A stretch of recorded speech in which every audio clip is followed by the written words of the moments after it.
I know that there are times where I hit walls mentally, whether it's creatively, writer's block, sometimes financially, and everything is at its limit, at a breaking point, and you're tapping into the accounts that you're not supposed to touch, and you get through all of it and say, we'll survive, we will survive.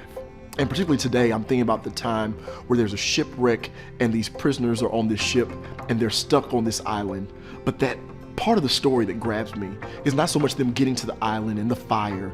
It's a great story. You have to read it when you have some time. In fact, it's there in verse 43 and 44 that it says, the centurion who ordered those who could swim to jump overboard first and make for the land, and the rest on planks or on pieces of the ship. And so it was that they were all brought safely to land. They all survived. And that is what God is able to do when you give it over to Him. We may not always know how or when, or it may not come out how we want to. It may be on broken pieces. It could seem like a big mess, but remember, God took what looked like a big mess of suffering, betrayal, arrest, torture, crucifixion, and He used it all to bring us safety when He gave His life for us to be saved.